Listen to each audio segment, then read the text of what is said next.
Golden Gate Course, Lesson 11. I wonder how you've been getting on with the practice of Lesson 10. One thing I wish to make clear to you, you are not practicing these exercises to improve your state of mind and prepare for some change in your circumstances in the future. By these exercises, you are actually changing your circumstances now. When you work with your mind, provided you work, just not wish, you are actually making more impression on your circumstances than you took a pick and a shovel and went out for an 8-hour day of road work. When you do mental exercises of a powerful nature, such as those given in this course, you are not just preparing for some future work, you are working now. To illustrate this, I will give you an example. Let us suppose that there are two men. They are both road workers for an electrical company.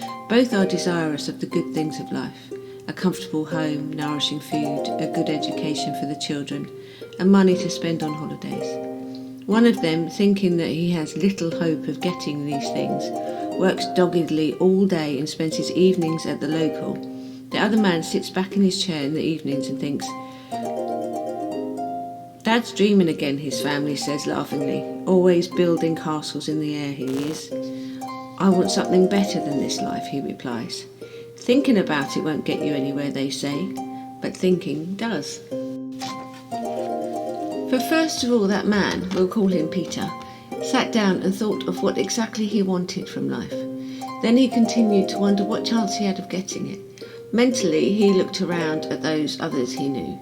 In his mind's eye, he saw the elderly men still slogging away at their road work with few comforts in their homes. "We working folk can't expect anything else," was their verdict. But Peter thought suddenly, no, but we thinking folk can. For he had realised that the high-ups in any profession were there because they thought. While the lesser ones worked long hours at routine tasks, these others worked shorter hours. They sat in comfortable offices, had someone to bring them coffee or tea when they wanted, and do all the monotonous jobs for them, while they did what?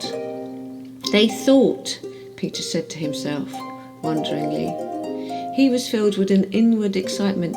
It wasn't that they were always better educated than the lower ones. Look at the boss's son, a public school education and yet so useless in the firm that even the juniors laughed at him. His mind strayed to some of the high-ups. Why, one of them had actually been to his school. He began to cudgel his brains for what he had heard about that man. Went to night school, didn't he? Used to prowl around the works in the evening sometimes. The night watchmen laughed at him, but were glad of his company just the same. Why did he go to night school? He was, like Peter, only a roadman, then digging trenches for the laying of cables, filling them in again. Why night school?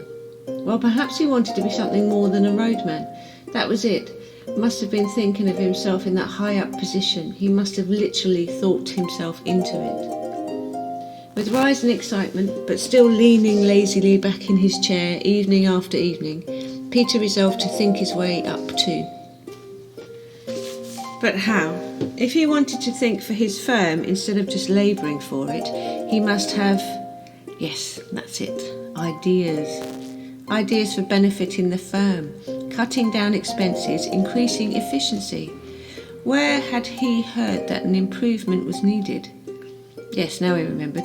The foreman said the boss had queried the timesheets in that last job, said it shouldn't have taken so long. But it was the question of transport, said the foreman. So much waiting about. Here Peter went off into technicalities. Mentally he went over in his mind that last job. He revised the transport facilities, moved his men around in his mind as though they were playing chess, moved up pieces in the way of trucks. In fact, he did the whole job over as though he were actually there and he were the foreman. The next evening he went out after supper instead of sitting in his chair. He visited the place where that last job had been done, paced out distances, made a plan on the spot and found that he could have saved on that last job if he had been in charge. He made a detailed plan of the whole thing and bided his time. The next time a job was started, he suggested alterations to the foreman who was beginning to grow tired of the boss's complaints about costs. "Couldn't do anything off my own bat," he said doubtfully. "Better come and see the boss. He promised us all a bonus if we can cut down expenses. So Peter saw the boss, outlined his idea and backed it up with his revised plan of the last job. "When did you work that out?" queried the boss. "In the evening, sir." You think about your work in the evenings, eh? Well, we'll try this idea out. It looks promising."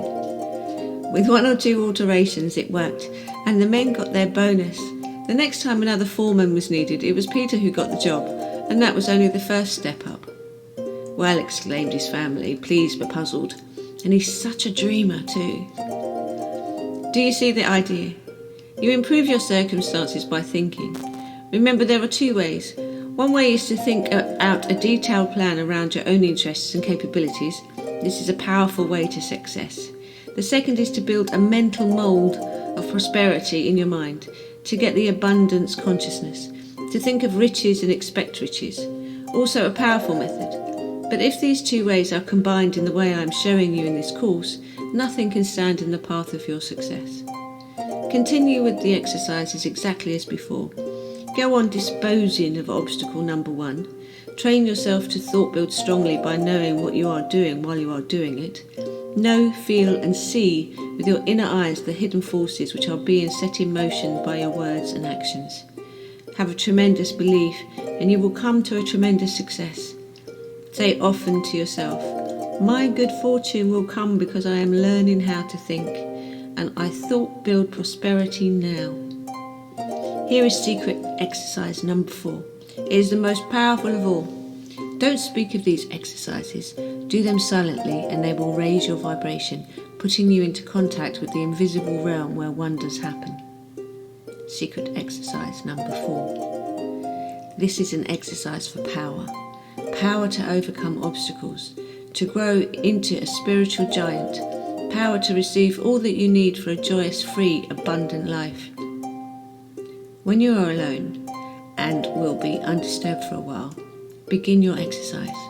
Stand up, stretching out your right hand and turning slowly, describing a circle about you 7 times. As you do this, imagine that the circles are part of a spiral and that with every turn you rise up vast distances into the air. At last, with the 7th turn completed, you are poised above the earth. Poised among the eternal planets and spheres, you are in touch with reality. You realize the vastness of eternity, the littleness of earth. You understand at last how safe you are as a part of God whose spirit is in you, and how free. Now say musingly within yourself, "I stand amid the spheres of God, no more a thoughtless earthly clod, no more a weakling, I am strong, for I vibrate with planets' song. They whirl about me free and fast, I draw on their resources vast. The very power that holds them all pulsates within me at my call." After you've done this exercise, pause reverently, then come back to earth and go about your everyday life again. Keep in mind that you can substitute one exercise for another if you wish, and in any case retain for future use the one that appeals to you the most. Here is another instalment of the story of my faith.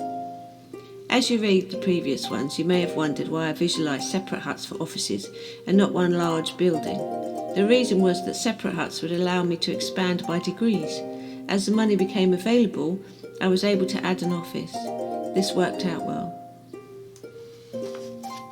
Everything grew gradually and safely, and at no time did I keep any firm waiting for money when it became due. New students began with a trickle, but this developed into a flow. I used to say to myself and write in my thought-building notebook, I have a message for humanity about the love of God, about the creative power that He has planted within them.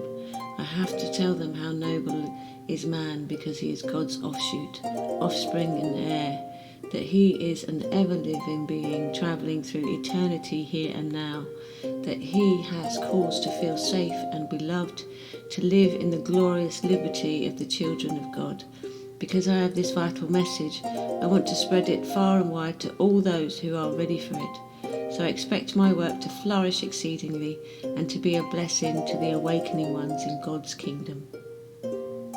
So it proved. As each further office became necessary, I saw it and drew the supply for it from the work itself, and so more teaching literature was able to be produced.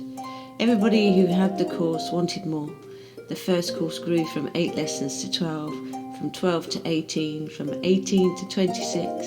More, pleaded the students. So I wrote other courses, this one among them, and they also were revised and enlarged at intervals, as this one is being now, as I write. Leaflets by the 100 I wrote and had duplicated, and booklets and charts as well. The magazine grew ever more popular as time went by. Everything I wrote about, I first tried and proved in my own experience. It was and is still a living work. In the next lesson, I'll tell you some more. Remember, change your thoughts and you change your circumstances. You have 8 more weeks to practice prosperity thinking. By then, it should be a habit.